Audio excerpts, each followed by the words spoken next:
السلام علیکم، میرا نام مبشر لقمان ہے اور بڑی اہم ڈیولپمنٹس ہو رہی ہیں پورے خطے میں۔ امریکہ کا چائنا کے خلاف گھیرا مزید تنگ اور انڈیا امریکہ کی دوسری چھاونی بن گیا۔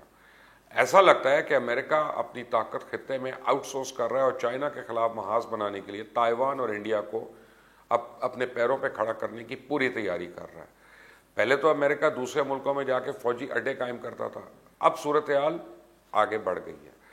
چائنا کی بڑھتی طاقت سے خائف امریکہ اب انڈیا اور تائیوان جیسے ممالک کو امریکی کنٹونمنٹ سے تبدیل کرنے جا رہا ہے۔ انڈیا میزائلز اور ڈرونز کی کارکردگی بہتر بنانے کے لیے امریکہ کے ساتھ سیٹلائٹس تک رسائی کے معاہدے کے بھی قریب پہنچ گیا۔ اس کا مقصد چائنا کی فوجی طاقت کا مقابلہ کرنا ہے۔ اب رپورٹ کے مطابق اس معاہدے کا اعلان ممکنہ طور پہ اگلے ہفتے امریکن سیکرٹری خارجہ مائک پومپیو اور ڈیفنس سیکرٹری مارک ایسپر کے دورے کے موقع پہ نئی دہلی میں اپنے ہم منصب سبرامانیم جے شنکر اور راج ناتھ سنگھ سے مذاکرات کے دوران کیا جائے گا۔ یعنی امریکہ چائنا کو گھیرنے کا پورا بندوبست کر رہا ہے۔ اب امریکہ نے رواں ہفتے چائنا کی مخالفت میں تائیوان کو اسلحے کے 3 طرح کے نظام فروغ کرنے کی منظوری دی، جبکہ خطے میں چائنا کے اثر و رسوخ کو محدود کرنے کے لیے بھارت کے ساتھ سیکیورٹی تعلقات کو مضبوط بھی کر رہا ہے۔ ان رپورٹس کے مطابق امریکن کمپنیز نے بھارت کو 2017 سے اب تک $21 ارب سے زائد کا اسلحہ فروخت کیا اور امریکہ کی حکومت بھارت میں فوجی آلات کے بہتر استعمال کے لیے حساس معلومات کے تبادلے کا معاہدہ کرنے پہ زور دیتی رہی۔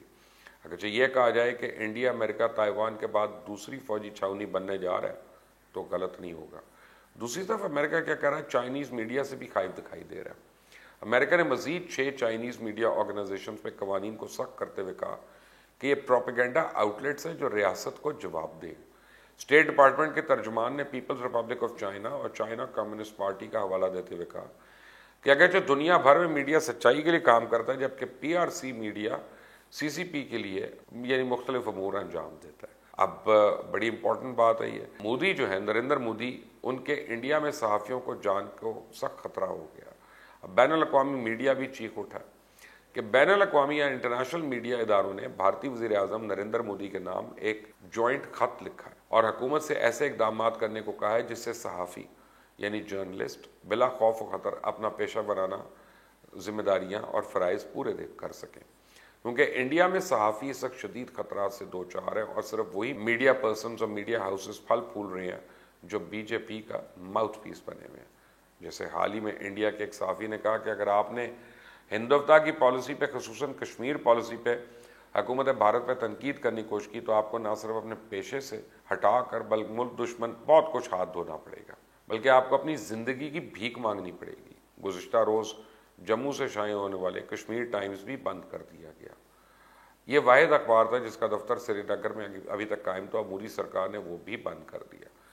بین الاقوامی میڈیا کے مطابق یورپ کے 2 میڈیا اداروں نے بھارتی وزیر اعظم نریندر مودی کے نام ایک مشترکہ خط بھیجا ہے جس میں حکومت سے فوری طور پہ ایسے اقدامات کرنے کی اپیل کی گئی ہے جس سے بھارت میں موجود صحافی بلا خوف و ہراس اپنا کام ایمانداری سے انجام دے سکے۔ لیکن نریندر مودی کو ان خطوں سے کوئی فرق نہیں پڑتا، وہ تو خود ہندوتوا کی پیداوار ہے اور سب کچھ نریندر مودی کی مرضی سے ہو رہا ہے۔ بڑی اہم نیوز آپ کو میں دوں کہ آرمینیا اور آذربائیجان کی جو جنگ ہو رہی ہے اس میں روسی صدر کا ایک بڑا دعویٰ آ گیا اور 5000 ہلاکتوں کا انکشاف ہوا ہے۔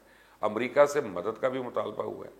رشین پریزیڈنٹ پیوٹن نے کہا کہ متنازع نگورنو قرباخ کے خطے میں آذربائیجان اور آرمینین آرمی کے درمیان جاری لڑائی میں تقریباً ابھی تک 5000 افراد ہلاک ہو چکے ہیں اور یہ دونوں فریقین کی طرف سے دیے گئے اموات کی تعداد سے کہیں زیادہ ہے، کیونکہ دونوں اطراف سے کوئی 700 سے 800 افراد کی ہلاکت کا بتایا جا رہا ہے۔ البتہ آرمینین آرمی نے 700 سے زائد آرمینی فوجیوں کی ہلاکت کا دعویٰ کیا تھا۔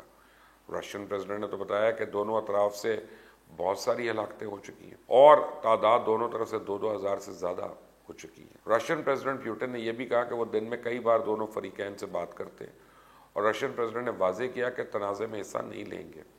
روس کا آرمینیا کے ساتھ فوجی اتحاد ہے اور آرمینیا میں روسی فوج کا ایک اڈا بھی ہے، لیکن آذربائیجان کے ساتھ اس کے قریبی تعلقات ہیں۔ اور رشین پریزیڈنٹ نے یہ بھی کہا کہ ماسکو ٹرکی کے ساتھ متفق نہیں ہے جو تنازع پہ آذربائیجان کی حمایت کرتا ہے، اور رشین پریزیڈنٹ نے امریکہ سے خطے میں امن کے حصول میں مدد کا مطالبہ بھی کیا۔ آرمینیا اور آذربائیجان نے ایک دوسرے پہ نگورنو قرباخ میں انسانیت سوز جنگ بندی کی خلاف ورزی کا الزام عائد کیا، جنگ میں آذربائیجان کو برتری حاصل ہے اور آذری فوج نے کافی حصوں پہ قبضہ کر لیا. لیکن پہلی خبر جو میں نے آپ کو بتائی تھی چائنا کے سامنے انڈیا کو اور تائیوان کو جو امریکہ اب اپنی چھاونی باقاعدہ بنا رہا ہے اور ان کو اتنا زیادہ ڈیفنس اکوپمنٹ دے رہا ہے، اس سے خطے میں بہت شدید امبیلنس ہو جائے گا. پاکستان، بنگلہ دیش، بھوٹان، سری لنکا، نیپال، یہ سارے ممالک جو ہے آلریڈی ہندوستان کی وجہ سے کافی شکایت ان کے پاس ہے اور شکایات کرتے ہیں. جب اتنی بڑی اگر وہ ملٹری طاقت بنتا ہے تو خطے میں ضرور امبیلنس ہوگا اور ساؤتھ ایشیا ریجن جو ہے وہ آگے خطروں سے خالی نہیں ہے. مزید جاننے کے لیے اس چینل کو سبسکرائب کریں، بیل آئیکن کو پریس کریں. Until the next time, Allah.